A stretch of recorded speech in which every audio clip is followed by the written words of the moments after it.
Hello and welcome to the What's Good podcast with Gil and Larry, coming to you live from Northern Delaware.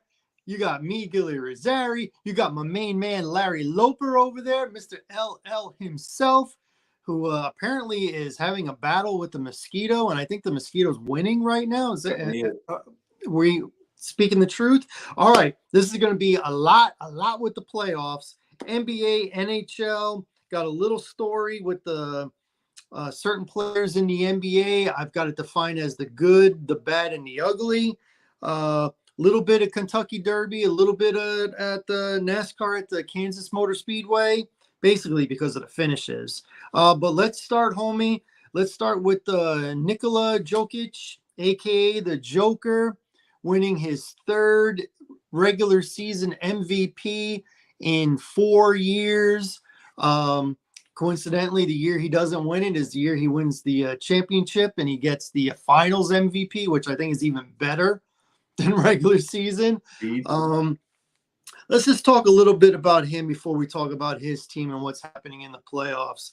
Are we seeing an all-timer, like generational guy, or is he just the best right now? Because outside, in my opinion, outside of winning this third MVP, his resume stacked up a whole lot like Giannis, a whole lot. Now, Giannis is more of a defender, obviously, but the all-around offensive game, Joker's got him beat soup to nuts, really, between how he handles the ball, how he can score and facilitate. But they both have the similarities in the fact that they're both European players. They're both 7-footers. They both won the MVP a couple times. They both won a championship once. So they've both been finals MVP as well. So do you just consider him to be the best right now? You know, it was Giannis and now it's him.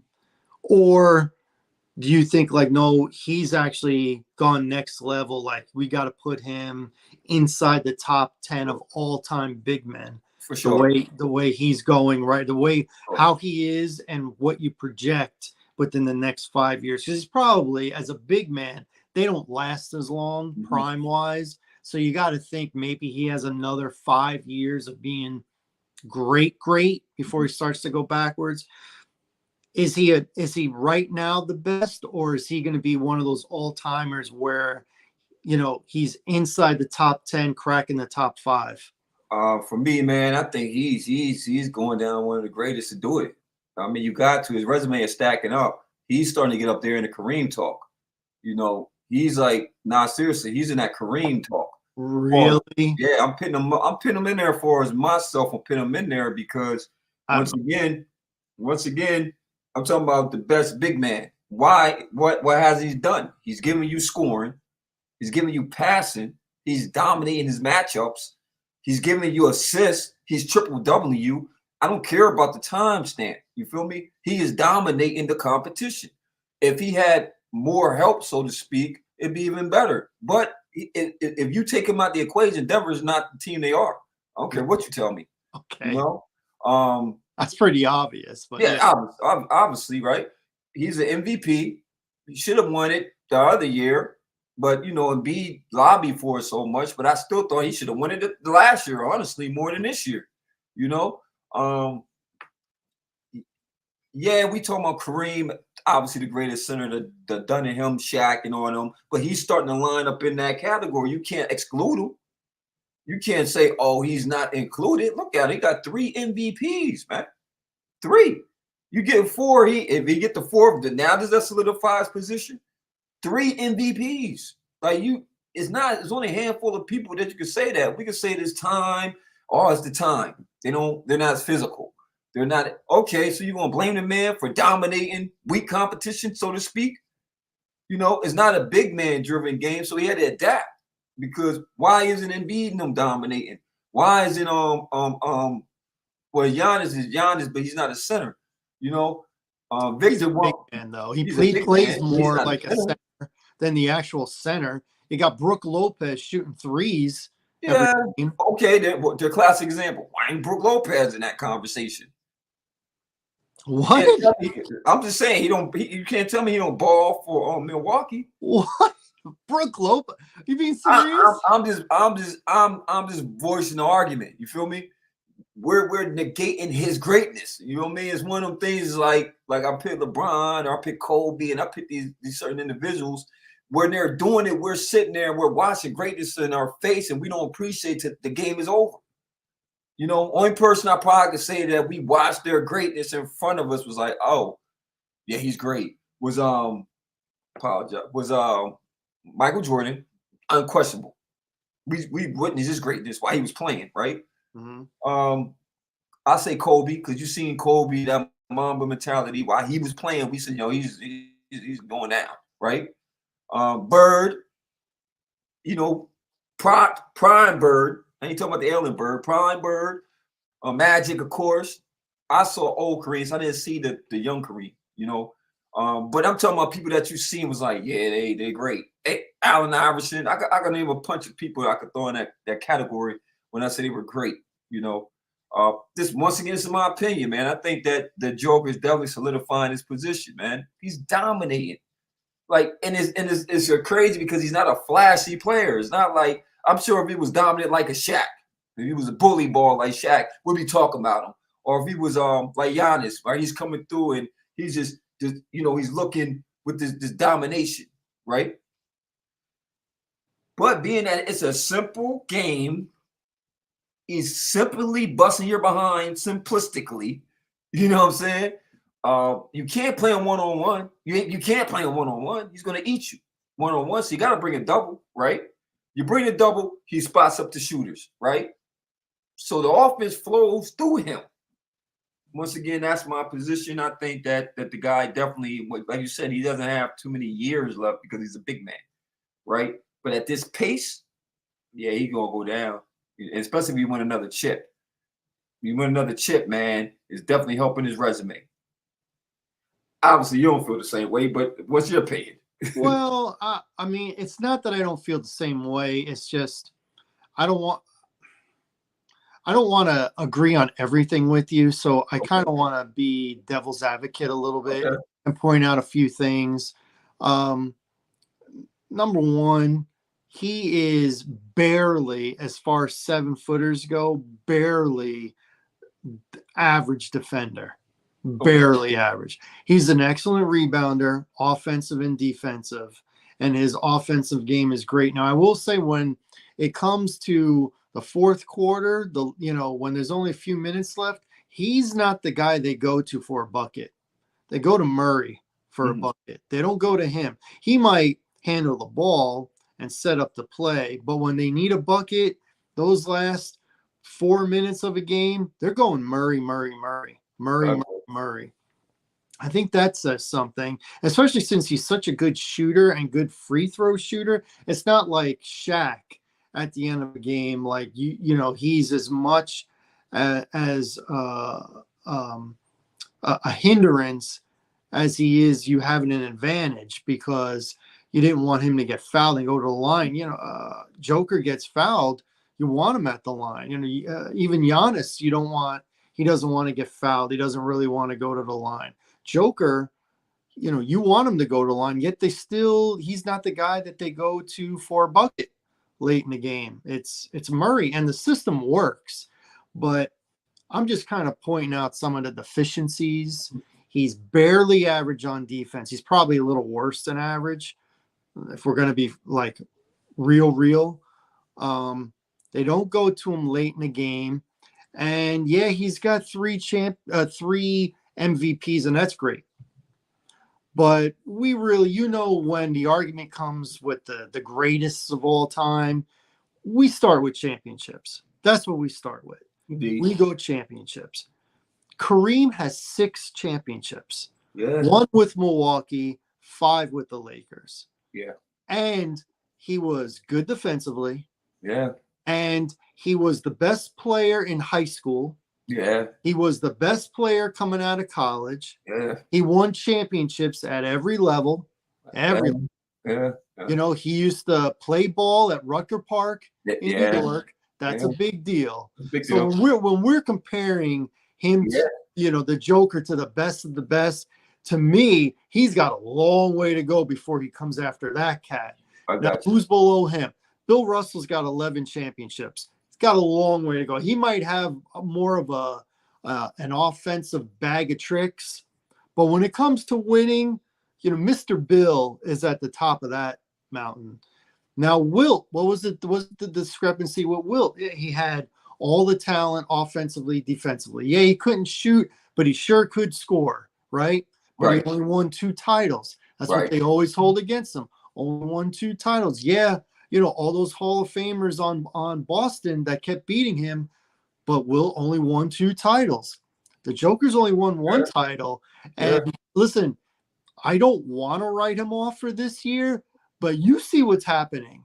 You saw what happened those first 2 games. I did. You saw without the number 1 defensive player of the year, not playing in the game, how they put a stranglehold on Denver. And we'll get into that in a minute. We'll get into that. We'll get into that. We have to get into that because we're talking about changing of the guard. Yes, sir. And it's happening. It's probably happening right before our eyes. When was the last time we got, hyped up about the Minnesota Timberwolves? Because I can tell you the last time. It was 2004 when they were in the Western Conference Finals against the Lakers. With Garnett. And Garnett won the MVP that year. Yeah.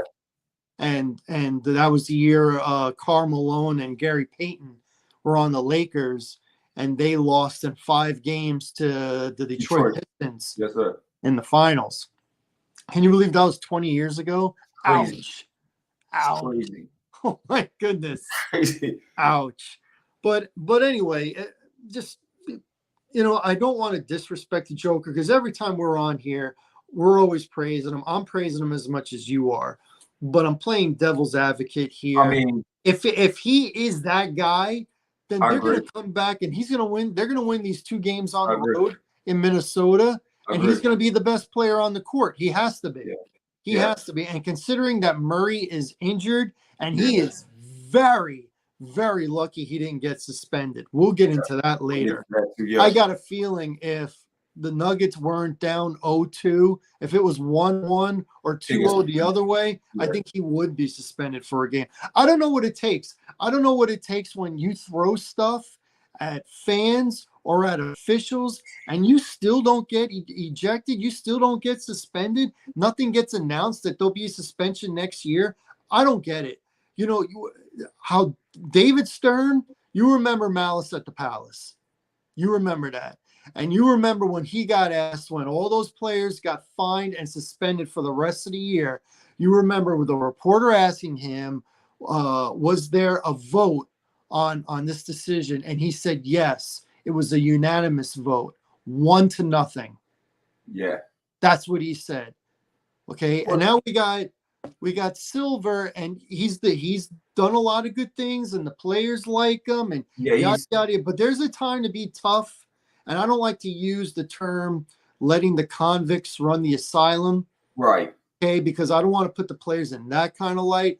But what I'm getting at is letting the players, dictate how everything is run in the league. Because it sure as heck ain't like that in the NFL. No. Sure as heck not like that. Night and day. And that's the number 1 organization, professional organization, sporting organization in this country. And number 2 is the college game in football. Okay. So if they can be tighter and the players don't control their leagues, I think you should reel it in a little bit with the NBA, because what does it take to be suspended now? Do they have to go back into the audience and start a fight with paying fans and things like that? Do they have to pull a Latrell Sprewell and choke a coach like he did to PJ? I mean, during the Silver administration, man, he just pro player, as we can see. He's pro player. Coaches ain't even got no leeway in his tenure. You know what I mean? We'll get to that part too. Like you said, it's night and day, man. NFL to NBA, night and day. Speaking of which, night and day, comparing those two, did you hear or read what Austin Rivers said the other day on the Pat McAfee show? Oh man, I missed what he said. He said, I saw the interview. I didn't He said, I can look at the NBA right now and pick out 30 guys that could play in the NFL, but I can't pick out 30 guys from the NFL that could play in the NBA. That's what he said. Now, of course, that got under the skin of a lot of NFL players, like I think it should. Right. Now, I didn't hear him say this, so I don't know if he elaborated. So I'll elaborate with my own opinion. I think athletically, the NBA from top to bottom, they do have the superior athletes over the NFL. Listen, in the NFL, the wide receivers, the cornerbacks, the safeties, the running backs, they can compete athletically with the NBA guys. They're not as tall, generally speaking, but athletically, defensive ends, pass rushers, athletically. You see Myles Garrett dunking basketballs and stuff like that. Super athletic at, 260 pounds, right? Doing that.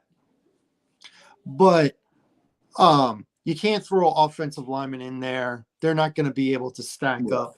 Interior defensive linemen, quarterbacks. You got a couple of really good athletic quarterbacks, but that's a couple. That's 2 or 3. Okay, that's, we know Baltimore, Buffalo, now Pittsburgh, they're quarterbacks. But in general, you got to count the punters too and the kickers. They don't, obviously kickers are people too, but I don't know about athletes. We all hear the joke about that. So I say athletically, the NBA's got them. Right. But mentality-wise, the NFL, every single player on every single roster will outdo pretty much every single player on every single roster in the NBA. Those players, they don't even get touched and they cry to a referee about a foul. What happens on every play when there's contact, when you're on offense or defense, when you're getting hit? What about training camp? Okay. What about when you don't like where you're playing and you want to trade and they say, go take a seat. Yeah. Go take a seat. How about a coach actually coaching you and using language that you're not used to hearing? Okay. Bill Belichick cursed out Tom Brady and made him an example in the film room to send a message to all the other guys. Hey, listen, if he can talk and treat the star quarterback like this, what's he going to do with me when he sees me on film? Okay. NBA guys can't handle that. They can't handle that. Every 2 years they're wanting to move because they don't like where they're at. Coming up with an excuse. And you can't do that in the NFL. There's very, very few guys that have been able to say, I want to move on, and have been able to move on. And those guys are like proven winners, or they're a cancer and the team just wants to get rid of them. So 95% of the time when a guy says, I want to be traded like homeboy from Cincinnati, or both of them from Cincinnati, actually, the owner's like, sit down. Sit down, whether it's Wiggins or whatever, or T. Higgins or whatever. No, you're playing. So I think if you elaborate, I would say athletically, maybe you can get 30 guys into the NFL. I think that's high. It's probably half that. Yeah. And in the NFL, you could probably only get 4 or 5. But I really think you're comparing athleticism to mentality. Right. And mentality-wise, the NFL guys from soup to nuts have got it on the NBA guys. I mean, all day long. All day long. All day long. I can agree to that. I can attest to that. Right. We definitely had to bring some clarification to what he was talking about, because like you said, that's going to rub me the wrong way. What you trying to say? What you trying to say? Y'all better athletes than we are? Because like you said, it's definitely mental in football. It's a lot going on that field that you gotta be on top of, especially coming to film and definitely being in tune. I don't care what the position is. You know what I'm saying? It's just you got somebody trying to dominate you just like they try to dominate you in the NBA. You know what I mean? Yeah, it's more on display because it's like a lot of one-on-one ball. You come around screens and picks. It's a lot of things in NBA, right? But NFL, you got one-on-one matchups. And if you don't do your job, then you get exposed, Jack. Imagine that corner on an island He's getting picked on. If he's a weak link, oh, we're going at him, right? Star corner go down, right? What they do? I'm going at the guy. I'm going at the new guy. A bunch of plays going his way. He got to prove to me that he can step up, right? Offensive lineman, man, you better not miss that. Man, what? They, it might be a one-on-one push, bull rush. It might be finesse. I might hit you with the swim move. You know what I'm saying? Mm-hmm. You see the weak ones, they get exposed, man. You're a Chicago Bears fan. You had your fair share on offensive line. Mm-hmm. Having a weak hole where you're getting exposed, pissing you off, right? As a fan, right? Yeah. So you can't tell me that these players are that much greater. I think in all sports, man, you dominate your sport. You just make it look easy. Mm-hmm. That's what the professionals do. They make you feel like you could do what they could do, or you couldn't do what they could do. You know what I'm saying? So once again, I think you should elaborate that a little bit more. Right. There's some guys that can do both probably at a high level. Tony Gonzalez was perfect example. He could have went both. He balled in college. He could have went to the NBA. Mm-hmm. You know what I mean? That's a fact. He definitely could have. He played in college. It was good. Yeah. Who's the other tight end that played for the Chargers, who was up for the Hall of Fame this year but didn't get it? Gates. He was two-way player. He was two-way. He could play ball. Indeed. But I mean, people are like, oh, LeBron James would make a great tight end. Would he? I don't know about that. When he jumps up in the air and gets hit by two people at the same time, you know what I'm saying? And he can't call foul. LeBron James at the end of a game likes to write up his own play. He got mic'd and him saying, coming to the bench, give me the board. He wants to do his own play. That ain't happening in the NFL. You ain't Peyton Manning. You're not doing that. I don't know. I think that's something. If you want to say that, you make sure you say that when there's another NFL guy sitting across from you, and that NFL guy ain't no former punter like McAfee was. Because McAfee isn't there to bring in somebody and have a debate. He's there to throw out something and then you run with it. He throws out a topic and you run with it. He never disagrees. I'm sure he doesn't agree with everything that Aaron Rodgers says during the NFL season, but he's on there every Tuesday and he gets 40 minutes, 40 minutes for Aaron Rodgers to be talking. It's not a debate. It's not an interview or anything like that. So I don't know. The good thing is that it's not something from 20 years ago where you hear about this years later, like because of social media. Already NFL players have heard this. Randy Moss has commented on it already. And, Jake Long, Howie Long's son, he commented on it already. So, it's going to get out there. It's one of those things. All right, let's move on. Let's knock this out right away because I want to talk a lot about the NBA, but a couple of fights happened within the last 2 weeks. We didn't talk about the bare knuckle fight between Platinum Mike Perry and Thiago Alves. And one of the big reasons is there wasn't much to talk about. There was a lot of hype, but Mike Perry TKO Thiago Alves in the first round, 1 minute into the first round. Mike Perry, former UFC fighter, has really found his niche in the bare knuckle fighting championship, and he is 5-0, and he is the face of the company. I never thought that face would be the face of anything positive, but he is really killing it. So congratulations to Mike Perry on his win over another UFC former fighter, Thiago Alves. And Thiago, right after the fight, retired, said, I'm done with combat sports. I'm done with fighting. Good for him. Because the next time he fights, he might really seriously get injured. I'm glad that fight got stopped early because I think Perry was going to kill him. And your guy, let's see, it was two Mexicans actually. Canelo Alvarez defeating Jaime Mungana. Is that right? His name Mungana? Yeah. whatever. Let me just say this before you get into the fight. Yes, sir. I didn't watch the fight. I'm glad Canelo won. Yeah. But as a side thing, I'm finding out now that Oscar De La Hoya is a douchebag. Oh, he definitely is a straight up, He definitely is, look man. at me, I'm all about me He is. douchebag. And I want to use tougher words than this, but just in case there are kids listening, I'm going to leave it at that.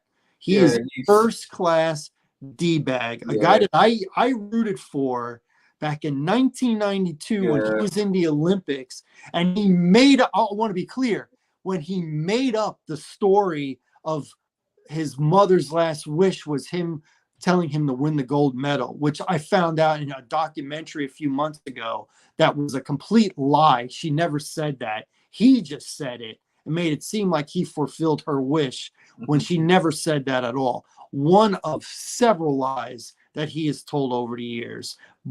And the other one that really stands out, you remember like a decade ago, a little more than a decade ago, those pictures came out with him in a woman's dress and like mesh and stuff like that. And he had the boxing gloves on, but he was dressed in women's clothes. And he's like, ha, ha, ha, man, that's such great Photoshop. Ha, ha, ha. Guess what? In the documentary, he admitted he was wearing it. He was high as a kite, cheating on his wife again, and dressed in drag. Total. Listen, you want to dress in drag, that's fine. It gets out there, but don't be like, oh, I wasn't me, but great Photoshop. Yeah, he's denying it because where those pictures were taken was with another woman, and that woman was a hired prostitute that he was having a good time with, cheating on his wife. Listen, cheating on your spouse is not against the law, but it's kind of immoral. And he had a second chance on a second marriage, and he's doing this kind of stuff and having kids and not having anything to do with his kids. He just really turns me off. A fight with Canelo Alvarez, and you're at the podium saying, put some respect on my name. Put some respect on my name. Shut up.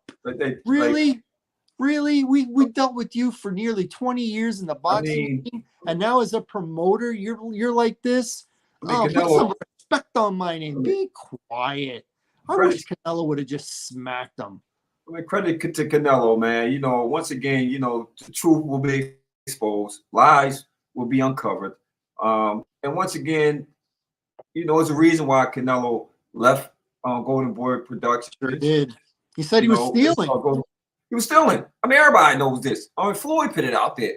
Floyd Mayweather, which, I think it's a boxing thing for real, man. It's a boxing thing, man. They're so self-absorbed.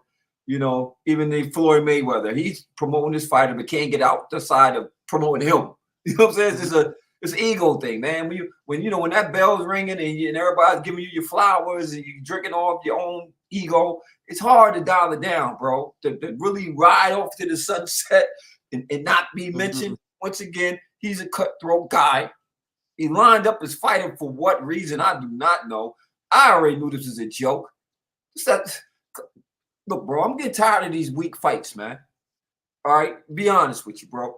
The Devin Haney versus Ryan Garcia fight was what it was, but it wasn't nothing I was going to be excited for. You know what I'm saying? It's not an exciting fight, okay? Now, you had Canelo fight, whatever the dude's name was, exactly. Jaime. That part. Yeah, that part. When it seems like everybody wanted him to fight Benavidez. There you go. Why are we ducking this? Why are we ducking it? Why are you ducking it, Canelo? We know the fight. What we talking about? Money? What we talking about right now, man? Money or legacy? Because this right here is the fight we want to see. We want to see if you really are that dominant. We want to see if you could beat somebody that's in their prime. You feel me? That's going to be able to give you a good fight. That's not intimidated by you. That's not afraid to fight you. That's not a Jermell Charlo who shouldn't even be in your weight class, but a guy that's actually in your weight class that is dominating people in your weight class because he's beating jokers down. He's knocking them out. And the ones that he's not knocking out is because he needs to let the fight go on. But he's playing with him. It's nobody challenging Benavidez, man. Nobody, right? And he's been exposed. When you went up in weight, just like Bivol said, Yeah, he's a good fighter, but when you're not afraid of him, and then I'm in a bigger weight class, am I supposed to be afraid of this guy? He has to come into my power. He exposed him. He exposed him. Boop, boop, boop, boop, boop. It's a punching match, right? It was, man. If you watched him fight, it was boop, boop, boop, boop, boop. He tried to do what he could do, but the guy's bigger and stronger. Okay, Canelo, you're not Superman. You're a legendary fighter, but kudos to you, you went up in weight. Bivol is dominant in his weight class. It's not happening, Jack. Why are you ducking Benavidez? Why are y'all ducking each other? Why are you getting around? Benavidez ain't ducking the fight. He wants to smoke. I'm pretty much sure that Benavidez will meet you whatever way you want to go with the money, with the purse. You feel me? Because he realized if I beat Canelo, my price is all the way to the moon. Mm. I think he will actually eat the lesser of the draw because he know he's not the upside, right? Just to make the fight. Now you're talking about you want to fight another fighter. He got another guy lined up. Come on, Canelo. That's the part I'm not feeling, man. I'm not feeling that part, man. Mm-hmm. You're not fighting the best fighter. Okay. Now we got another fight I want to mention coming up, right? Because Tank about to fight Frank Martin. Interesting.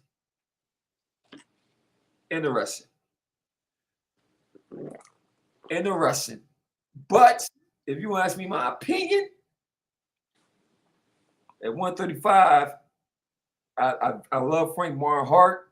I love he got heart. I don't think he's going to be intimidated at all. He's going to come into that fight ready to fight. He is. He's going to be ready to fight, right? But unfortunately, Tank Davis is the goods. He's the goods. He's the goods, man. Like, he really is the goods, And he's one of those fighters that I think if Frank Martin is to touch him, it's only going to make him mad. He's going to start cutting that. It's like a Canelo. It's like they're fighting Canelo. It takes a couple rounds for them to feel you out, feel your power. They're going to, any great fighter, they're going to feel what you're going to give them. Once they realize that you can't hurt them, now it's about start cutting his ring off, start giving you the business. And one thing that they don't give Tank enough credit for is his IQ. Boxing-wise, his IQ is off the charts. And he knows how to promote a fight. He's Floyd, and that's why Floyd is taking jabs at him, because you heard Floyd do the little twit thing, and he exposed him. He's afraid because I'm about to top him at a younger age. He don't even like them when people say, because that's you're his protege. He don't like that talk no more because no, I'm not his protege. Mm-hmm. It didn't make me. I made myself. Yeah, he might have brought me in as a promoter. He's a promoter. That's what they do, right? But you can't say my success is because of him. No, you can't, because I'm the one in the gym putting the work in. I'm the one I got to get between them ropes and finish the job. All you can do is promote it. I make you look good, to be honest, right? Let's give the fighters their due, man. The promoters, once again, you got way too much credit. We talking about Don King and Mike Tyson. Don King had to fight in their fight. All he had to do was pistol whip this poor guy financially. You know what I mean? It's happened. Yeah, you know what it happened with Bob Arum. Yeah, Bob Arum. All these old it happens with Eddie Hearn. Yes, sir. You know these old Oscar De La Hoya. Same thing. They're businessmen. Okay. Unfortunately, a fighter's a fighter. One thing about life is this: at any corporation, any business entity, I'm not going to teach you how to be a business person. If you're slow and you're not hip to your business and you don't know your worth, guess what? And you're thirsty, hungry, because we come from nothing. These guys come from nothing, right? And here come these dudes swooping down because they can see the talent. But they know these dudes can't get in them doors in them arenas, right? So they sign these slave crazy deals, right? Who's going to get rich? These Bob Arums, these Hearns, these Oscar De La Hoyas, all these dudes. Why? Because they understand the business side of the equation.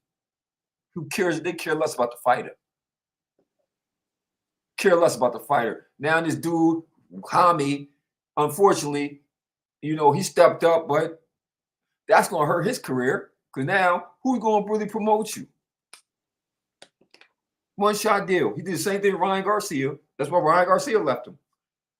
He was trying to rape and rob Brian, trying to prevent him from the big fights, trying to get in his way.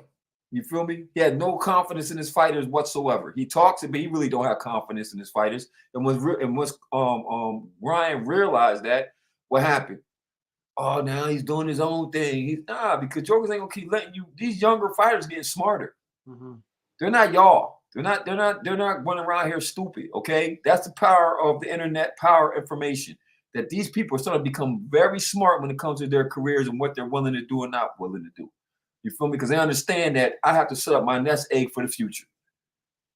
That part. Unfortunately, the best ain't gonna fight the best because it's gonna mess up the money.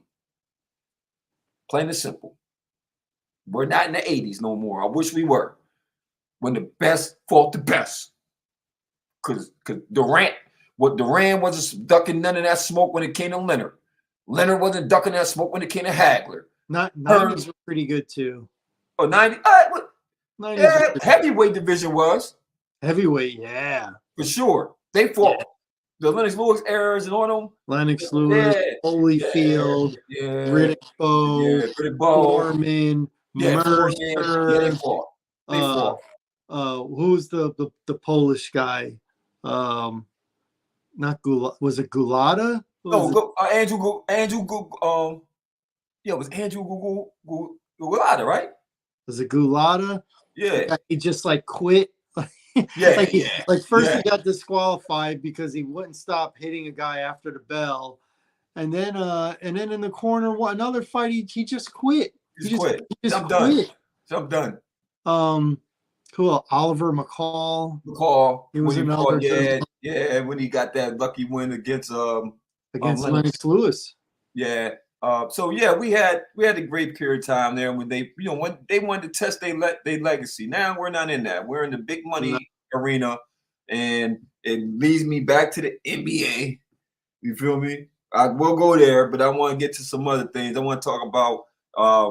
I know you ain't get to see it moving forward. And by the way, man, like, subscribe, and comment on this page. We're open for any comments. Yes. What's good with Gil and Larry podcast? Yes, sir. Like, subscribe, tell a friend. Every Wednesday, 9 p.m. Be part of the show. Be part of the show. So I was watching Backlash, right? WWE Backlash, right? Mm-hmm. And I'm gonna say this, my brother. One, I love the Bloodline storyline. I love how they're introducing them characters. You know, Tonga came in, and then his brother, I believe that's his brother or cousin, he got introduced. It was a great match. It was a great match with RK, with Randy Orton and Kevin Owens. Great match, man. Great match. It was great. The energy in France was awesome. I heard about that. Awesome. Like, man, when I say they was really in tune, they were really in tune. And it shows you the beauty of wrestling and how great, as much you want to get on Vince McMahon, you got to give him his flowers, man, because he really made it a business. He really made it global, man. Like, I'm telling, it was rocking, bro. And they was French, but man, they was singing them chants, and they were singing it like they was from America, brother. Isn't that great? It was great. It was great. It was great. Energy was off the chain. The females, obviously, Jade Cargill and Bianca Belair, they took the titles from Damage Control. Great match. As we know, Bianca Belair is going to have to carry Jade because, once again, it's her ring experience. Once again, once she get the reps in, she starts to get the reps in and start really working the angle. She's going to get better. Okay, she's definitely marketable. She's definitely something to build for the future. I could see her maybe challenging Rhea Ripley in the future. You know what I mean? But I think they're going to build a storyline where here Nia Jax, because she's in that type of arena. But I think once she starts to get her skill up, because you can see when she was off in certain spots, you could tell that the freshness and just the rhythm. You could tell her rhythm at times it was off. But once again, I think that WWE is doing a great job. They're going to bring her up the right way, and I think that she's definitely going to be the future. Cody, AJ Styles got to get. I got to give him, man. Listen, AJ Styles got to get the salute from me, man. He is in that Shawn Michaels category for me, man. Because that guy makes you look good, man. He makes you look great. And if you're gonna have a defense of your title, why not that guy? The way that Triple H and them boys is really working these angles, man, it's smart, man. It's smart. Because once again, now Cody has a strap. It's about Cody. He's a perfect babyface right now. I think that once they kind of let him ride his babyface wave, they're definitely gonna make him go heel. You know what I mean? I think it'll be a great You heel. think they're gonna make Cody go heel? I think they will. You do? I think they will. I don't think they will, because you always have a baby face. And who else is going to be a baby face that's going to, if he goes heel, then you got to raise a baby face to go to his level.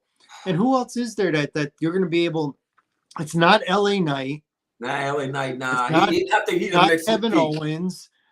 Randy Orton's too old. Too old. You can't build a storyline around him. He's too old now. Who are they going to do that? You know, once Cena went babyface, he never went back. Yeah, he never went back. You're right. I mean, you can't do it with CM Punk. Too old. Yeah, too old. And then I mean, what about Seth? You know, can you be a babyface when you wear those kind of outfits and you got that kind of laugh? Yeah. It's gonna be hard. But to me, that's so. How long does he ride this? I mean, how long does he ride it? Because I don't think he's gonna have the reign that like a Roman Reigns had. I don't think he's gonna have that longevity. You know, how long do you ride this? Cena had it for a long time, and then when he wasn't the champ, he'd get it right back, or he would main event, for the title. You know, Cena for a decade was the face of the company. He was. He was that guy. So he was. I can't see, after finishing the story and talking about, Dusty. But you don't think that they could turn him heel by him being the way it is? Like, say he do go back and say, man, I'm done living in my dad's shadow. And they run that narrative. Like, he was, because that's the angle I would think he would turn heel, was being disrespectful to his pops, like a Dominic Mysterio would be great. What you got to do, you got to think of money. Is he was, when he was at the WWE the first time, he was a heel. Yeah, because he was gold. Before he was Gold Star. Right. He was just Cody Rhodes. He had dark hair. Right. He was the Intercontinental Champion. He was the heel. Remember him and Big Show going at it? Yeah. And Big Show, was the baby face. Yeah. And that was really hard to buy. Yeah. The Big Show being twice Cody's size and stuff like that. And Cody didn't have a gimmick. He was just a heel. He didn't have a look or nothing like that. Now, you look at Cody, he sure does look a lot like Homelander from The Boys. He looks a lot like him with that outfit and the blonde hair. Maybe he kind of got an idea from Amazon Prime. I'm just saying. But I think as long as it makes money, and as long as you can keep creating storylines, like the next guy is the guy to beat Cody, and he doesn't, and the next guy is the guy. You could build off of that. With the difference between Cody and Roman was, after Roman came back from his cancer, he worked a very selective schedule. Right. He was able to do that because Brock Lesnar worked a very selective schedule. Right. So they picked the pay-per-views they wanted to work, and they picked the cities that they wanted to appear in. You're right. Cody is a guy that's gonna basically wrestle almost every week. Yeah. Almost every week. They're gonna do old school. They're gonna use them up. You're gonna do old school. They're gonna use them up. I mean, once Hogan went babyface, he never went back. Once, he went NWO. NWO, not WWE. WWE, when he became the champ, when he beat the Iron Sheik, he was never a heel again with that company. Now, when he went to WCW, he became part of NWO and all that stuff. But when he was WWE and he was wearing the orange and yellow, he was babyface the whole time. Yeah, I agree. Whole time. So I think, I think you've worked it this long. You keep him at babyface as long as you can, and you don't turn him to a heel until you think you could do a storyline with another guy that's his equal or about to be his equal, getting a push. And I don't see anybody right now. I don't. A lot of people are unless they bring somebody. But they brought the boy Mello, the Mello dude, Mello is the Cruz or something like that. They just brought him up from NXT. From NXT. Yeah. So I don't know if that will be the future they're going to try to work into it. I know right now they got him kind of on the heel status. I don't know. We'll see. I'm curious, man. What about what's his name? Steiner's kid. Rick Steiner's kid, the one that they just brought up from NXT. He was in the Royal Rumble, did awesome. What's his name? Braun Breaker. Oh yeah, Braun Breaker. What up? Braun Breaker might be a future, especially they plan on really getting behind him. That could be, how we could turn Cody heel. I think where you go. There's a lot to it. It's money. It's who do we think can sell the most merchandise? Well, right now we got Cody going, especially with Roman not being there. Who is going to be the top seller? Right now it's Cody. Right now it's Cody. I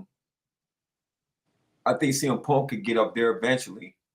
You feel me? Well, he's got to get through this McIntyre thing. Coming back from an injury. Yeah. Stuff like that. And the thing is, man, CM Punk, he just looks so old. Yeah. Like he's younger than I am, but he just looks old. He's got you see the gray hair in his beard, and you see the miles under his eyes. Yeah. And his body's already breaking down. He can't perform every week. Not that he has to, because like we said, Roman Reigns and Brock Lesnar, they didn't. But they ain't doing the Undertaker stuff. They doing the Undertaker stuff. You just don't know how the company's going to go because there isn't a McMahon in charge anymore. No, they're all out. No. Stephanie's out. Shane's out. Vince is out. Yeah. This is Triple H. Triple H's baby. Nick Khan and Triple H. Yep. They're running everything. Yep. So, all right. Let's talk some hockey. Let's do that hockey. Let's talk about this hockey. I've been catching some games. Let me tell you, yesterday great game. Awesome. I watched the Rangers game. Yeah. Game 2 with them in Carolina. It ended in double overtime. Yeah. That was great. And so I started watching the Dallas Stars and the Avalanche. And Avalanche, Colorado Avalanche, right. Yep. And Dallas at home jumped on Colorado quick, 3-0 after one period. I'm like, oh man, this is going to be a snooze fest. After the second period, it's 3-2. So I'm like, oh, Colorado's going to make a game of this in the third period. Admittingly, I fell asleep. Just before the third period started. I wake up, I check the score, I find out that Colorado won in overtime. Yep. They won 4-3. 4-3. Oh my gosh, hockey is doing it right now. They're doing what we said. They're doing what we said. We said, especially early on in the playoffs, when you got dud games in the NBA, NHL will keep you there. They'll keep you there. The NBA will catch up. And we also said we were hoping that when it came to the East, we would line up Boston, New York. Boston, New York, right? NBA, NHL. Yeah. So far, it's looking that way. So far. And I knew that the Rangers were going to be pushed with Carolina. Carolina is a bad team. You know what I mean? So I knew the challenge was going to come this round. I didn't know that they was going to walk away with, 2-0, and they was pushed. Both games. They were pushed, but after 6 games in the playoffs, they are 6-0. So that's a real thing. It They definitely swept the is. first round, and now they're up 2-0 on a good Carolina team. Now it's going to Carolina. Yeah, that once again it's going to Carolina, so you figure the momentum might shift a little going back home. You know, I mean, Rangers did they held home ice, and they was supposed to hold home ice. Now you got to go to Carolina, and you already know Carolina will come out with a frenzy. You know what I'm saying? They So, have to. I mean, I still think the game Rangers 3 is the team to beat, though. Yeah, I think the Rangers still is the team to beat, though. That they really have a good team, a great team actually. And then on the Boston side, Boston will be hard out, man. Oh man, Rangers in Boston, yeah. And then we didn't get to the the Oilers and Vancouver play tonight, so that's going to be interesting. That's game 1. That's game 1 tonight. Yep. So I'll be rooting for Edmonton. Yeah, me too. Yeah, me too. Yeah, I want to see Edmonton. Yeah, I want to see Edmonton come out. So that'd be dope. So you said some flash finishes, man, in the Kentucky Derby and also NASCAR, man. Yeah, that's so funny. The racing this weekend, the Kentucky Derby, 1, 2, 3 was Mystic Dan, Sierra Leone, and Forever Young photo finish. It came down to like the gallop of the horse, who was going down, who was coming up. Photo finish amongst the 3 of them. But the winner was Mystic Dan at 18-1. I hope people who picked him cashed in on that one. And in NASCAR at Kansas, Kyle Larson and Chris Buescher photo finish. I mean, we're talking about like 1,000ths of a second difference. I mean, it's like your lip, your tongue sticking out of your lip like this. That's the difference. That's the difference. The winner is the tongue, the loser is the lip. That's it. That close. So it's just funny how racing were two big races. I mean, the Kentucky Derby, obviously the bigger of the two, obviously. But 2 races, photo finish, and not to mention not a photo finish, but the Formula One was in Miami this weekend. They had a huge turnout. A lot of celebrities came to see Formula One in Miami. That was a big success. I'm about racing, dude. I don't know about you, but I love racing. I love auto racing. I love horse racing. I love dog racing. I love all that stuff. I love racing. I love the track and field in the Summer Olympics. I love what Usain Bolt being able to say he was the fastest man in the world. That's pretty cool. When you could say, I'm the fastest man in the world. That's awesome. You think about it. Toughest man in the world, smartest man in the world. Yeah, in the world. In the world. When you say there ain't no person on this earth planet that could be that is as fast as me. That's crazy. No, and he's been the fastest guy for 10 years now. Yeah. Something like that. It's been like 3 Olympics. Yeah. I mean, I was a big, coming from Jersey, I was a big Carl Lewis fan. So, Carl Lewis won 9 gold medals. Crazy. 9 gold medals. Crazy. 9. Crazy. 9. 84. The 88, neck is heavy. And in 96, he won. Neck is heavy with all that jewelry, man. 9 gold medals. I'm a winner. or Michael Phelps in swimming. Oh, yeah. Dominate. The greatest Olympian of all time. Dominant. All time. Simone Biles. Yeah. Greatest gymnast of all time. Yeah. All time.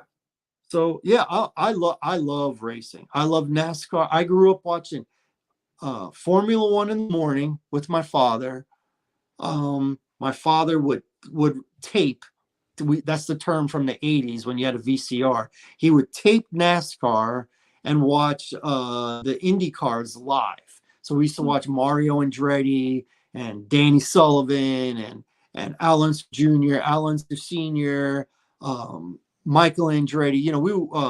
We would watch Rick Mears. We would watch all those guys live, and then so my father could speed through the commercials. We would watch NASCAR at night. So it was racing, racing, racing from morning, afternoon, night with my father. That's how I was brought up. I was brought up in racing a couple years before I got into football. And you know I'm a football junkie. Yeah.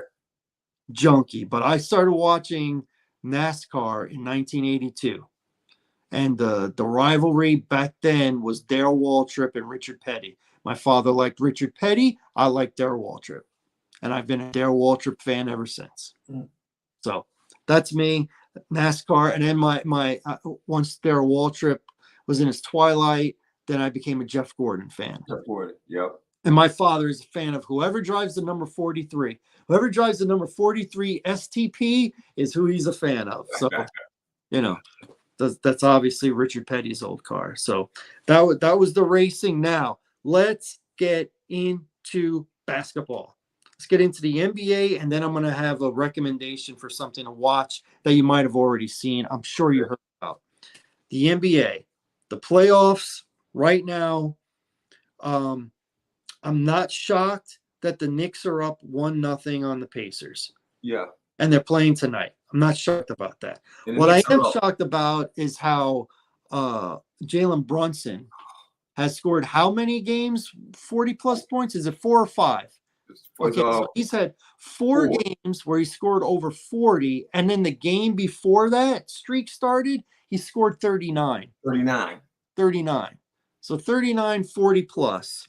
It's getting broke tonight because he ain't got that tonight. Okay, well. It was booked right now. What's called? They're up by 3.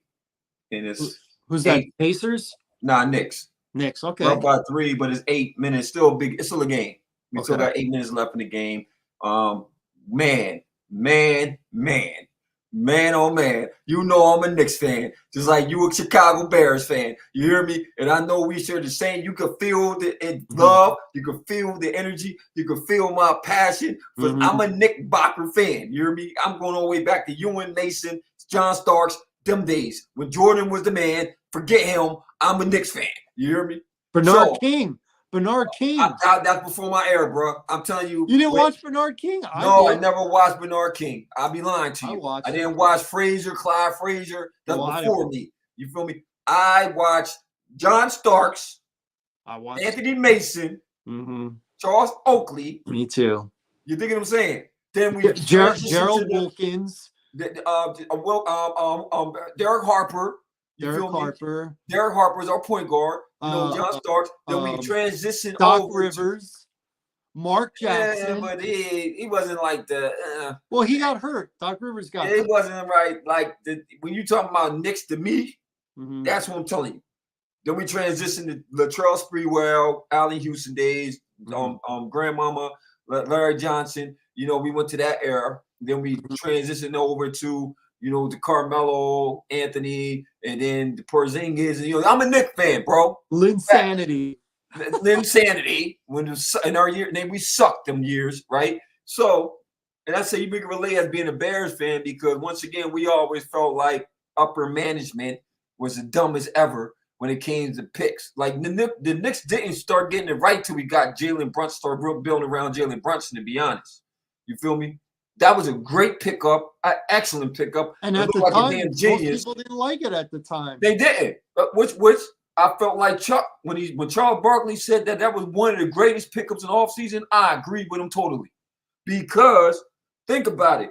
When Luka Doncic went down in Dallas, Jalen Brunson had 40-plus them to hold him. That's when he really came out. So when we picked him up, I said, man, we finally got a guard that we could build around.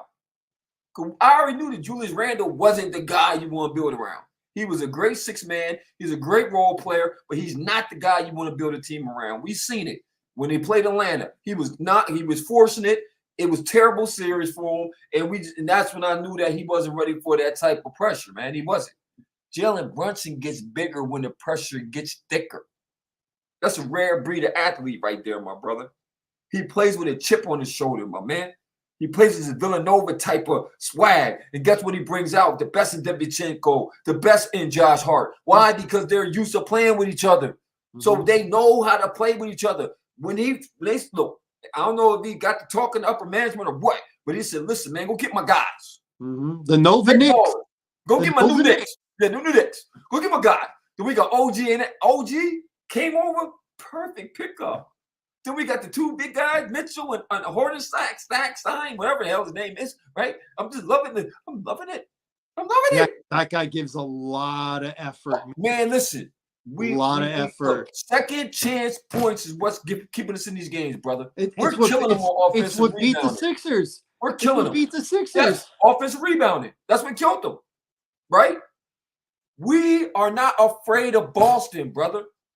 I'm not sleeping on Indiana by far, because we still got to beat them. Okay, I'm not going to go there.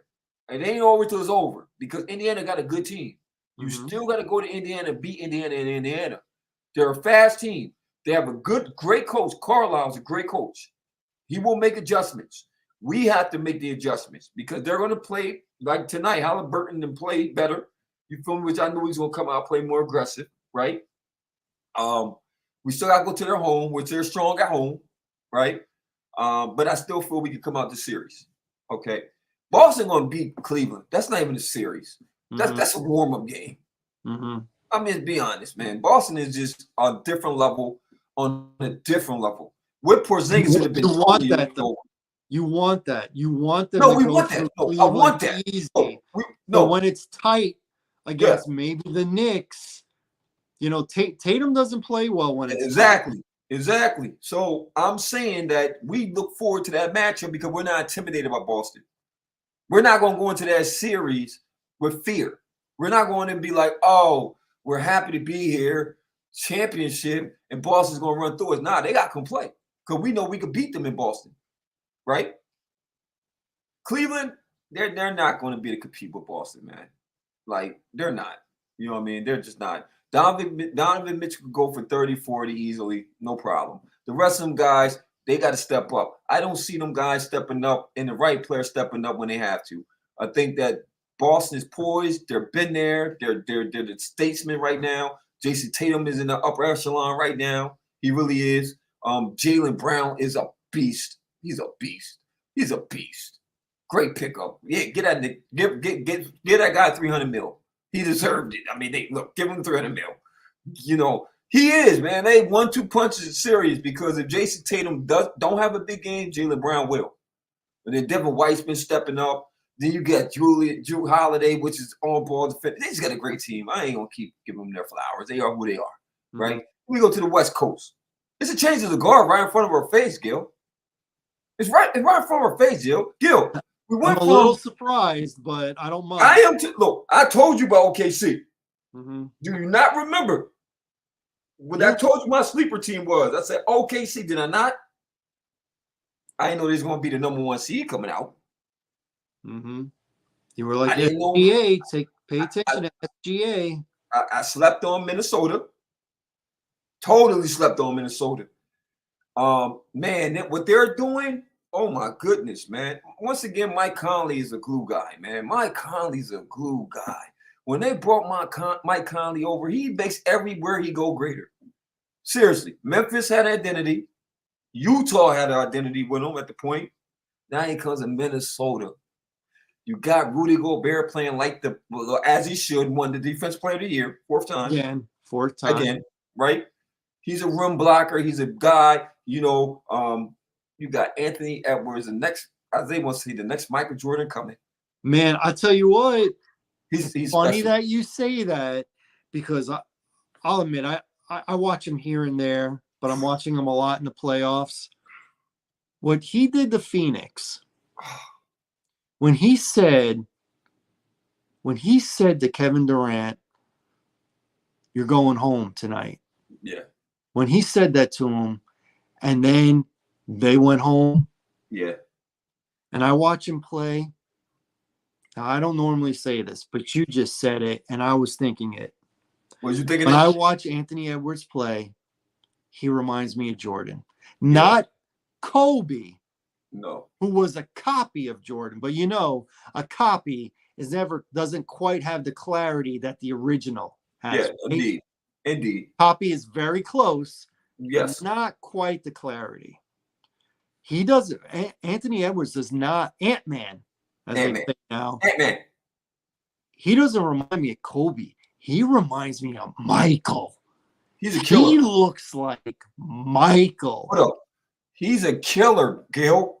He is effortlessly killing. He's having fun killing you. Mm-hmm.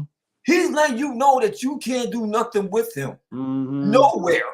Like, no way. And he's playing with so much poise. Like, when you ask him, am I that guy? I'm that guy. Mm-hmm. It's no deferring the question. I'm not being a bigger man. I'm not being none of that. When I went against KD and I bust his behind, because I'm letting him know the change of guard is here. I'm that guy. I'm replacing you. Okay? It just dawned on me. He's number 5. 2 + 3 = 5. He's Michael Jordan reincarnated, baby. You feel me? I'm just saying. It dawned on me. I said 5. Oh my God, he's Michael Jordan without being 23, but he's 5, right? Mm-hmm. He got his team because you need that guy. You need that guy where you can count on to say, listen, I don't care what they gonna do. We got our closer. He's our closer. Cat is playing out his mind. Karl Anthony Towns, what we always said about him, he's soft. Take too many threes. He don't, man, listen, Cat's a matchup problem. He's playing good right now. He is. And I think Anthony Edwards is letting them know that, listen, man, you are the X factor in everything we do, right? Because they can't defend you. The big man, if you play the big man, I can hit the 3 on you. If they approach you with a little guy, I'm going to take you to the post, right? He said, I need you, Cat, to play like Cat so I can be freed up and play me. Because if you playing the way you play, they can't trip double on me. They can't. They got to play me single. I'm going to eat whoever play me single because you can't play me single. 100%. Smart play, right? Then you got the defense. Defense, brother. Did you see that display of defense they put on freaking Denver? On Murray? Oh, my goodness. Murray got so frustrated. He's throwing things. He was so frustrated, like you said, brother. He throwing things, throwing tantrums, crying to the referee. When you start crying to the referee, look for bailouts, you know the game over. Yeah, it's over. When the whole team starts looking to the referee like, come on, man. Nah, man. Nah. Stop crying to the referee, man. Stop being a little diva, man. Are these the guys that could play in the NFL? I'm just curious. These guys? These are the ones that are being referred to as they could play in the NFL? Hold on. All right. I'm just saying, because they get a little touchy, right? Let's not take away from what Minnesota is doing. No, they are playing great team ball. They are playing great team defense. Great team defense. No, listen, bro, they haven't lost in the playoffs. Yep. That's right. They put the lockdown on the defending champions without Rudy Gobert. So I don't know if Denver came into that game saying, oh, Rudy in here, we're going to have an easy night. Spoiler alert. Yeah, they got we're going to, because what they say, Nazir Reed playing out his mind. They're throwing 3 bodies at Joker. Joker doing what he could do, man. Seriously, for what he could do, he's doing what he could do. He's trying to will his team to a win, but they're smart. They're locking the other guys down. Joker going to do what Joker do. They realize that Joker's a great player, bro. He's going to get his, okay? But Murray, you're getting pressed full court. We're not letting you come up here and dictate the pace of this. We're going to pick you off from baseline to baseline. Once you get past the first tall guy, now the other guy going to step up. Now we're going to sandwich you. You're going to make crazy plays. Look, it's been crazy turnovers, easy buckets. This is what we talking about, transitional ball. Now, I'm not going to get beside myself because we are talking about the defending champions. We are talking about a team that have been down 2-0 before. We are talking about a team that will make adjustments. The question to me is when you go to Minnesota, if you don't come out there and you play with that intensity and you got to play quarter for quarter, you can't go in there with this, I got 2-0 lead because you are playing defending champions. If they come in game 3 and the Denver figure you out and they come in there and start to really play their game and start to and not cry to the referees and play their game and make it a series, we're going to have a different conversation when we come up. Right. So a lot of people are saying sweep. A lot of people. I'm not going there. I'm definitely not going there. Until Denver is eliminated. Right. I'm not discounting them yet. I'm not. They deserve the benefit of the doubt. They've earned the benefit of the doubt. Yes, sir. They are the reigning, defending NBA champions with the same players and the same coach. Yes, sir. They deserve the benefit of that. They're do. down 0-2. We've seen teams at home be down 0-2 and come back and win in Yeah. 6, We in have. 7. We've seen it. We have. So once again, we know it's going to be a 6-game series. Okay. So once again, if they could go to Minnesota and start to kind of swing the momentum, you know, Denver, if Minnesota go in there game 3 and have a letdown game 4, you got to get back to your identity. Because if you let them go in there and come back 2-2, it's going to shift. Right. When you go back to Denver, it's going to be different. Yep. It's going to be because now y'all got to wonder because it's going to go from a mental thing now. Now we're going to go back to what you're talking about mentally, right? Mm-hmm. Damn, what do we got to do? Now you start pressing it. Now you start doing other things. Now you're getting out to your identity. Now you're starting to do things because they're going to sort of figure out that, okay, we can't let Nazir Reed beat us. We can't let him beat us. But then you got Goldberg coming back.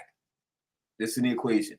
You know, it's going to be a guy like Mike Conley may have to step up. It's going to be different players that have to step up because once again, once they make the adjustments, now you got to make other adjustments because they're going to figure like, okay, I'm going to take away Nazir Reed. Who else is going to kill us? Might be Xavier Daniels. Somebody else. And then, you know, once again, Ant could go for 50. Ant could say, forget it. I'll take over this game. Because I think they're really going to go back to Minnesota with their intensity saying, nah, we ain't letting up on you balls, man. You got to prove, you got to earn this one. Right? And then OKC with Dallas. Not worry about Luka. Luka is a great player. Luka will make adjustments. I love them young boys at OKC though, brother. Yeah, they're fun, man. Oh my God, they're fun. They're fun. They're exciting, man. They're exciting, man. And look, Josh Giddey didn't even have a good game.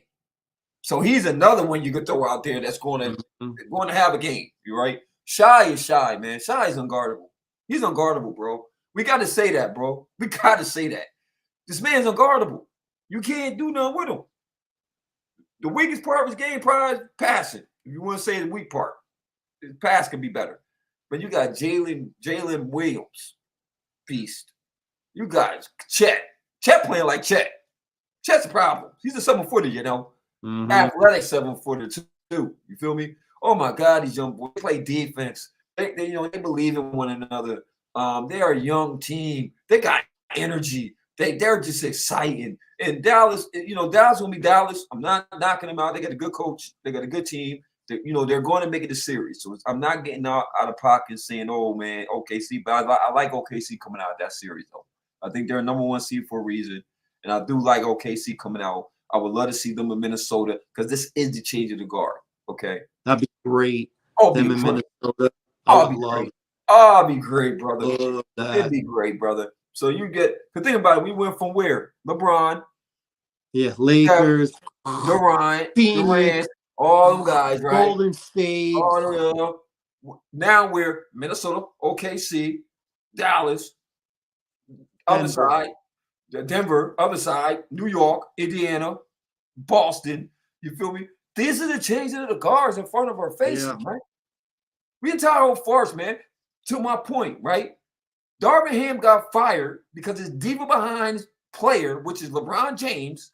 We keep talking about his greatness. Now I'm going to talk about the downside to this guy. The Bron Sexuals. Yeah. That's the name I heard on X the other day. LeBron and the Bron Sexuals. It's the second coach in 4 years has been fired. Oh my God. Listen. Look at LeBron's history. The only guy he couldn't get fired was Pat Riley. And what did he do? He left. That was it. He couldn't get Spoelstra fired. No. Because of Pat Riley, so he left. Look, this guy, as great as he is, man. The man eater. As great as he is, Darvin Ham is left with a jacked up roster, first and foremost. You got these players that LeBron don't make you greater, man. He don't make you greater. It's a lot of pressure on you to play with the guy, okay? If you have, the God forbid you have a bad game, I don't know what we're doing, the communication, the fit. If these are the guys, sound like Aaron Rodgers. Sound like Aaron Rodgers. Never guys. If these are the guys, accountable. Never says I got to be better. Yeah, my bad. Nope. I'll come back ready. I'll lead the way. No. I'll lead by example. No, it's always No. I don't know if the coach will be back. I don't know if I'll be back. I don't know, man. I'm crying. I'm sad. Referee. I don't know what we're doing over here. No, because y'all broke a roster down to get you the players that you want to get, that you feel that could make you better. Mm-hmm. Didn't work out that way. You're not held accountable. So on a coaching standpoint, I can't coach you because, like you said, you come to the play and give me the clip. I'm going to run my own play up. How did you coach? I'm the coach. Oh, I'm sorry. You're $300 million guy, so I can't say nothing because you make more than me as the coach, right? Then you got this soft guy named Anthony Davis right there. He's soft as hell. You touch him. Oh, fell. I broke my leg. Can't play no more, coach. D-Lo, unfortunately, D-Lo, you have a good game, you have a terrible game, right? Roy, I don't know what happened to Roy. Roy came and had 2 good games, got a contract. I ain't seen him since. I'm just saying. Harry Potter, man. He's Harry Potter, man. The magician. You hear me? There's a lot going on. And unfortunately, you have a diva. He's in the Michael Jordan era right now. He's in that Michael Jordan phase of life. You're 39 years old, like when Mike went to Washington. Okay? You got way too much juice, way too much power. Once again, let's be honest, Gil. Let's just be honest. Let's have a real conversation real quick, buddy. Okay? He is 39. Do you see another championship coming through LeBron James? I don't care who you put on this damn team. Do you see another chip going his way? Honestly.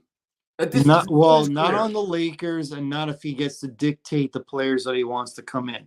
Now, if you're just placing him and putting him on an already made roster, where he is a contributor and he brings his stats, but he is not the leader, he's not the guy, which I don't know if he can do that. I don't know if he can do that. I could probably put him on a team where, he brings his 25 points, 7 rebounds, 6 assists, and he contributes to a team and brings them to another level. But if it's everything that comes along with it, if it's his tight friends that are his business partners, and if it's him trying to run a play at the end of a game, and trying to be coach, point guard, everything, no. But if he just comes to play and he can be coached, and maybe he is the best player, but it's not his team. It's not his team. Now, I'm going to ask you another question. Be honest with me, brother. Okay. For what you have seen, is Bronny ready for the NBA? No. He's not ready, and I think if he spends another year in college, he still won't be ready. He's not an NBA player. Maybe he could be a professional basketball player in another league. Right. The NBA is not the only league, professional. But NBA-wise. No, I understand LeBron's trying to hang around, so he can finagle his way to either get a Bronny to be on one of his teams, or let Bronny get drafted and LeBron one of his teams. I get that because he wants to be the first. I get that. That's a dream that I would want if I was in his shoes. But his son is not. He's not. As of right now, he's not a pro. He's not. When you're averaging 3.5 points in college on a bad team, he's not ready to be a pro. To say, he'll take the next step. What's the next step? Because he sucks right now. He sucks. You got guys like step? He doesn't suck. You got guys like Gilbert Arenas, and I respect Gilbert Arenas. I do, because normally he's cut dry. I love his opinions because he normally call it how you see it. Why is he giving this guy a pass? Oh no, he could be, set people up type of guy, and bro, he's not ready. He's not ready, bro. And then LeBron already gave the card out. Oh, I don't care what it takes. I'm going to do whatever I need to do to play my son. So that means you got these teams that are going to draft this guy for no reason other than that they could get LeBron James as collateral. That is not cool. Because at the end of the day, you're hurting them more than you're helping them, brother. Because you can't play the 20 years or whatever, how long you think you're going to play in this league. You can't play his whole career with him, okay? So once you go on and retire, your son's going to be where he need to be, on the damn bench. Mm-hmm. Or he'll be a good 6-man, maybe Rotation. What's LeBron gonna do when his son gets fouled hard in a game for the first time? Oh my God. What's he gonna do? Too much the diva? Because LeBron's never been, I mean, he's cursed and stuff like that, but he's never been in a physical confrontation. You know, he gets Bronny gets shoved in the back by Patrick Beverly. What's he gonna do? What's he gonna do? Rudy Gobert comes across and hits him on the head. Oh, he's gonna lose it. Chop. He gonna lose it. He's gonna lose it, but what's he gonna do? Because I've seen LeBron do the whole I'm about to lose it. It's a good thing my teammates are here to hold me back. What's he gonna do when he's the father and he's expected to do something? What's he gonna do? What's he gonna do? It's a good question, man. Matter of fact, I know what Kobe would do. Oh, we know what Kobe gonna do. Kobe gonna lose his mind. Speaking of which, I guess it would lead us to the good. Okay, so let's do the good when it comes to the NBA. Okay. You kind of brought it up with the changing of the guard. Yes, sir. So I want to go through a few names of young players that look like they are now the face of the league and will be the face as we go on. Anthony Edwards, we already talked about. For sure. Looks like a Jordan. For sure. Only in his third year. For sure. Jalen Brunson. For sure. Money in the bank. Only in his fifth year. Money in the bank. With the Knicks. Money in the bank. It seems like this guy's played forever. But Luka Doncic. Money in the freaking bank. It's only his fifth year in the league. Only fifth year? Only his fifth year. And guy looks seasoned. That's because he came in running.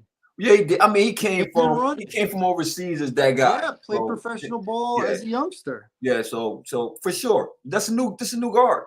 Come talk, give me some more. SGA, Shai Gilgeous-Alexander. We just talked about he's unguardable. Unguardable. Only in his fifth year. Silky smooth. What about some of the tall big guys? What about Chet Holmgren? He's technically a rookie. Silky smooth. Silky smooth. 7'1".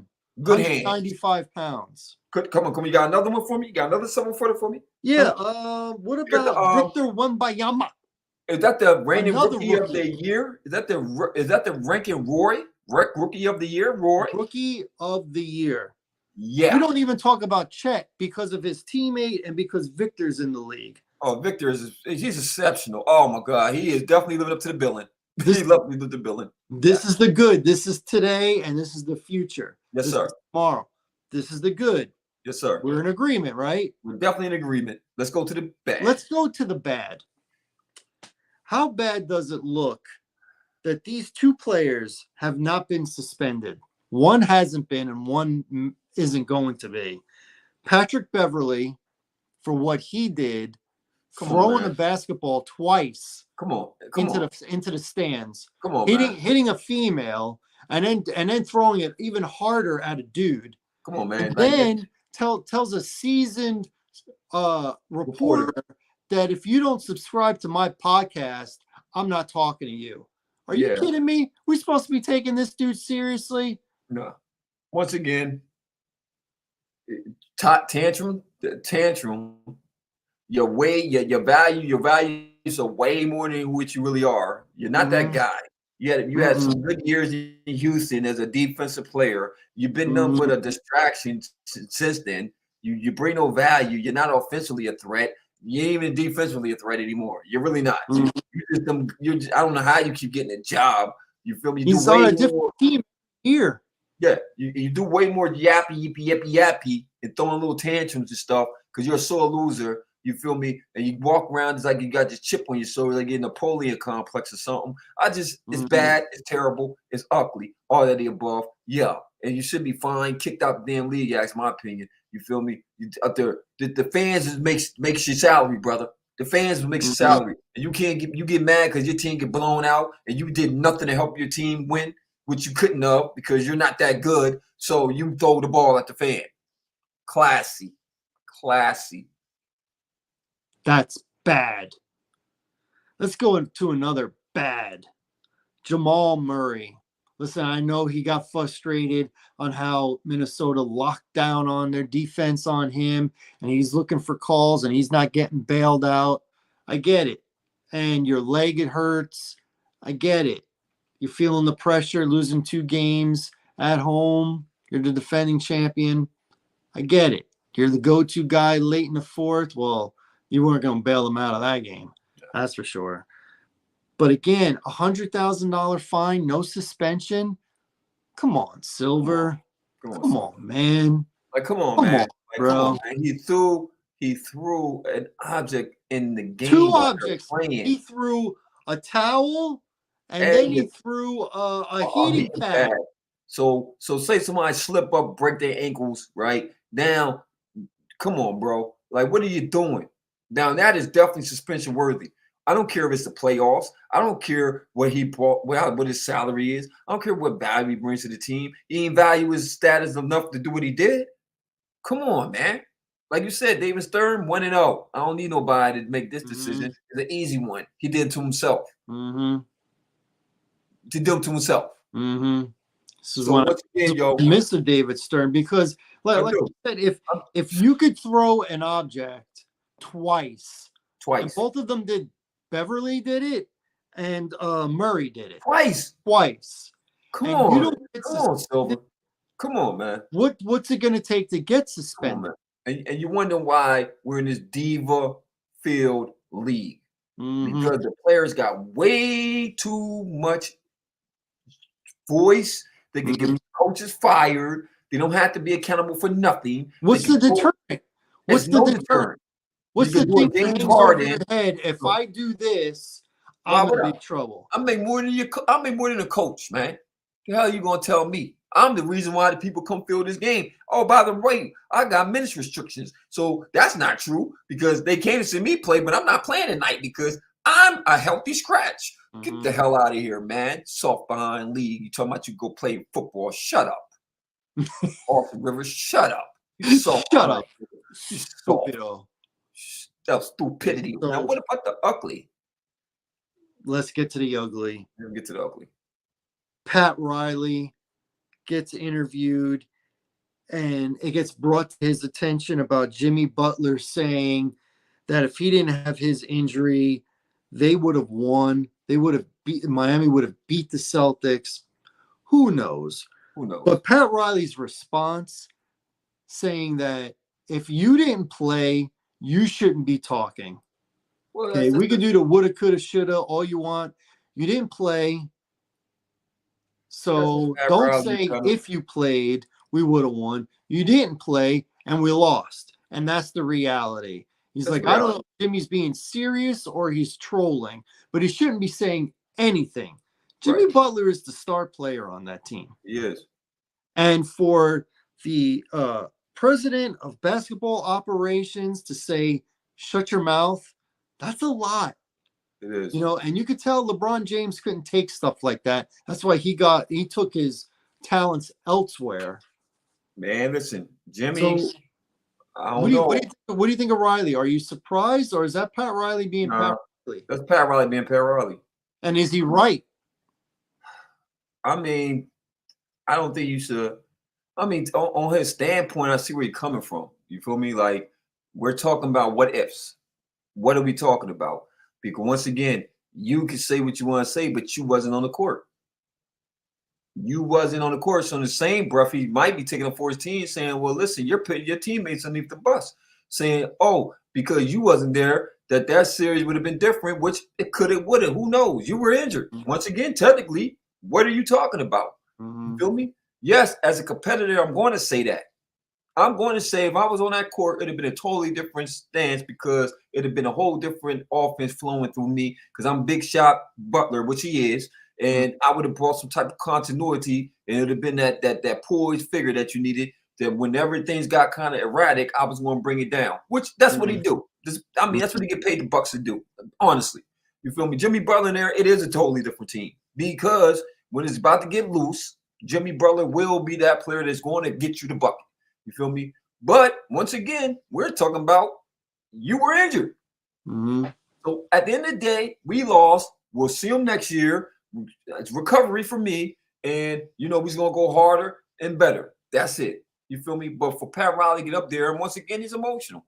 I mean, he's emotional. He's always been emotional. He's emotional with the Lakers, emotional with the Knicks. It's Pat Riley. You feel me? So basically, he's saying that it's no one player. He always been that guy. It's not about one player. Shit, he did that with Magic and fucking Kareem. Excuse my language. He did that with Magic and Kareem. They weren't, you know, it's team oriented. It's team, man. It's team. It's Miami. It's a culture he built around him. Think about it. He built a culture around his mindset. So it's never been about a player. Even with the way Wade was down there, it's about Miami. You could say this when the Sixers won the championship in '83, and Moses Malone said "fo fo fo." Okay, does anybody bring up the fact that the Sixers beat the Lakers without James Worthy because he broke his leg? No one brings that up. No, right? sir. Does anybody bring up the fact that Detroit Pistons, when they won that first championship against the Lakers, Magic was injured and he didn't play? No, sir. Nobody brings that up. We'll talk about that. You don't hear Magic saying, you know, if I would have played. I was there. You don't. You don't hear James Worthy saying, you know, if I would have played. You don't. You know, things would have been. You didn't hear Kawhi Leonard say this. You didn't hear Kawhi say, if I would have played, Dallas would have beat us. No. So Jimmy Butler, you got to be mature enough and be mature, man. Like, end of the day, man, it's not about you. And what message I seen to my teammates? Think about it, bro. Just think about it. What message I sent as a teammate? You guys weren't good enough without. You wasn't good enough without me. That's the problem we having. That's why we arguing in huddles. This is why we have the issues we have, because you have this inflated ego. You feel me? Because I get it. You weren't the guy coming out of college.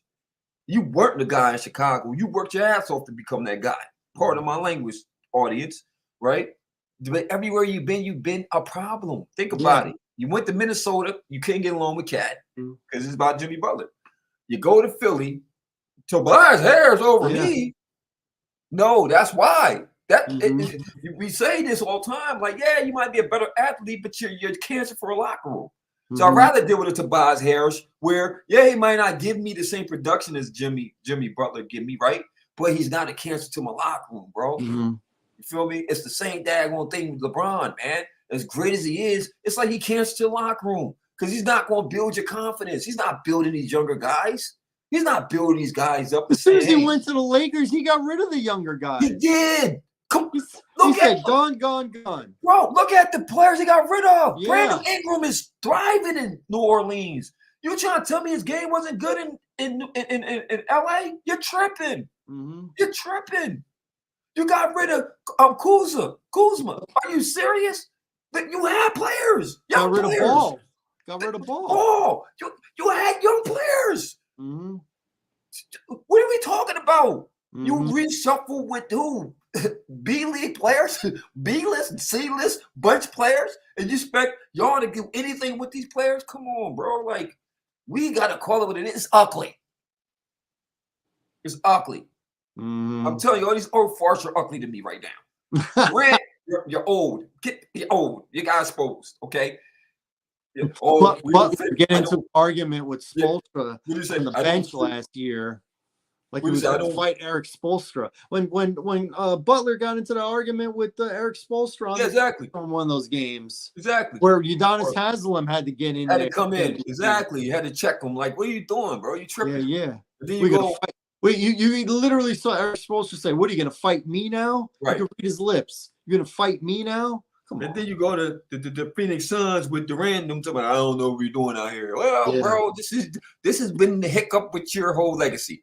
Yep. Okay. You can't do it. What's funny with the Suns, I heard this, I think yesterday. Same question asked to two different guys, two different answers. Devin Booker got asked, if you could change one thing about the NBA, what would it be? Devin Booker said, get rid of back-to-backs. That's what he said. Same question to Anthony Edwards. If you could change one thing, what would it be? And he said, less time off. I want to play. Facts. Once again. Look at the difference. Look at the difference. Go. That's the difference. You got one guy that loves the game. He doesn't like a lot of money in between. He wants to play. I want to play, man. I'm a baller. I love the game, right? This is why we love him so much. It's not about the money. It's not about the big contract. It's not about none of that. It's the fact Mm-hmm. that I'm gonna show you I'm better than you. Mm-hmm. That's the competitor that's speaking to all of us.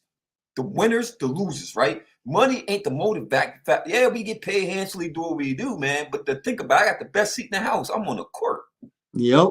I get to go one-on-one matchups and show you that I'm that guy. Mm-hmm. Who want Kevin Garnett when he was in his prime? Dog.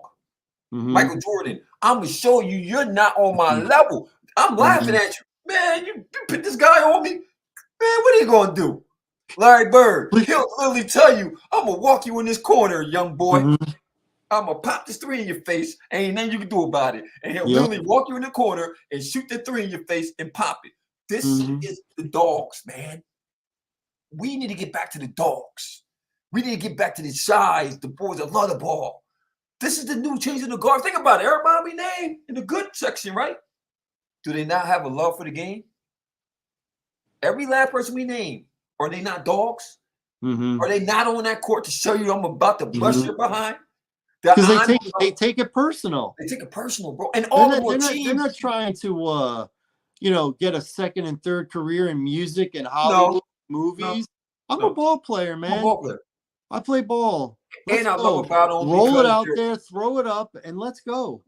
The one thing I love about them, Gil, wrapping up soon. I know we had a great show tonight, obviously, right? And like, subscribe, and always comment to Gil. What's good with Gil and Larry? Every Wednesday at 9 o'clock, barring any interruptions. Okay. One thing I love about these guys, man, and they all have one thing in common, brother, that they really are team first. Every last person we name, man, is really about the team. You feel me? I think they're locker room guys. I think they bring glue to the locker room. I think they really believe in each other. You feel me? And I think they really take their brotherhood serious, man. It's no divas. None of the dudes we named are divas. They're making crazy money, and none of them are divas. No, they're alpha males, is what they really are. They're alphas. Yeah, they talk crap. Yeah, they back it up. And if they don't back it up, then they're going to talk crap the next game and try and back right and back it up. Stop talking crap. And they hold themselves accountable, man. This is what we teach our kids, man. That you can't control nobody but you. So when you look yourself in that mirror and you say, hey, this is life lesson for everybody out there, man. You got to look yourself in the mirror and hold yourself accountable, because that's the only way you're going to be able to improve yourself. So every time they go out there on that court, they don't place the blame and say it's the referees or it was this or it's that. No, they're going to say, man, you know, I could have did better. I got to be better for my team. I gotta carry us, and I don't worry. The next game, I'm coming out more aggressive. Tyrese Halliburton, they lost tonight by 9 to my Knickerbockers, but guess what? He had 33. He took accountability. Yeah, he wasn't good in game 1. He wasn't good in game 1. So he said, I'm gonna come in. Y'all pay me a lot of money, do what I do, and I love this game, but I need to be aggressive. Perfect example. My Knicks Celtics, it might happen. It might happen. Before we get out of here, I'm sure you heard of this. I don't know if you've seen it. On Netflix, The Roast of Tom Brady. Have you been able to check it out? No, I ain't gonna check it out yet. Oh my gosh, check it out. Check it out. Check it out. Check it out. Check it out. Check it out. I watched the last 40 minutes, I'd say, and I've seen a lot of clips through social media. It's 3 hours long, so you got to, you might not be able to get it all in one sitting. But I recommend it because he had a lot of ex-teammates there and rivals there, coaches there, stuff like that. When you're a guy with that kind of professional resume, they can only hit you personally, really. Okay, so they are going to take shots at your wife or your ex-wife and your marriage breaking up and things like that. They are going to take shots at the cheating scandals and things like that. They're going to do it. And they did it. And it was good. A lot of guys got roasted. At the end, Tom Brady gets up there and he dishes it out to whoever he wants to dish out. Just a couple of lines. I'll keep it clean that I thought were hilarious. Drew Bledsoe was there. And he told Tom Brady, he's like, I'm paraphrasing, but he's like, you know what, Tom, you've got a bunch of things on me that I'll never have. you've got the better resume than I have. But there are a couple things I got on you. One, you'll never know what it's like to be taken first overall in the draft. And two, you're never going to know what it's like to celebrate your 28th wedding anniversary like I did last night with my wife.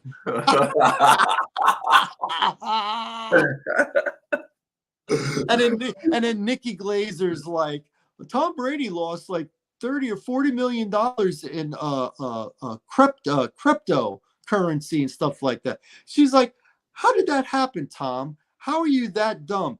Even Rob Gronkowski knows this is not real money. I'm not investing in real money. This fake money. That was so funny. And then Tom Brady at the end, he's like, of course I'm looking to invest ownership in the Las Vegas Raiders. I'm tired of just owning the Colts and the Bills. Hello. And he's making fun of the Bills Mafia. Yeah. How are their fans called the Bills Mafia? I thought when it came to the Mafia, you had to have a ring in order to kiss it.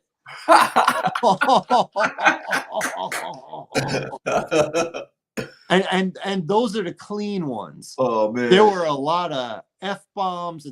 Dude, they went after Kim Kardashian is just sitting in the audience. They went after her. Oh, I gotta see it. Including Tom Brady. He's like, it's so great to see Kim Kardashian here. Although I am worried for your kids since they're home alone with their father. If you're here, they're home with their father. Dude, there was a lot of shots. Oh man, a lot of shots. Belichick was there. Robert Kraft was there. Dana White was there. It was good. It was really good. So check it out. Definitely will. You know, to watch like an hour a day or a half hour a day. That's all. I definitely will. Yeah, it's good stuff. I recommend it. If you're an old white, fart, then you're probably not going to like it. Too much vulgarity. Okay. But everybody else, I think you'll enjoy it. It was very entertaining. With that being said, that is our show. I want to thank everyone for tuning in, listening, watching. You can catch us next Wednesday at 9 p.m. Hopefully, all things crossed, including my fingers. So that's it for the What's Good with Gil and Larry podcast. For my main man, Larry Loper, I'm Gilly Rosari. We'll catch you next week at 9 p.m. on Wednesday. Have a great weekend. Deuces, y'all. Deuces. Enjoy the playoffs. My main man. My man. Great show. As usual.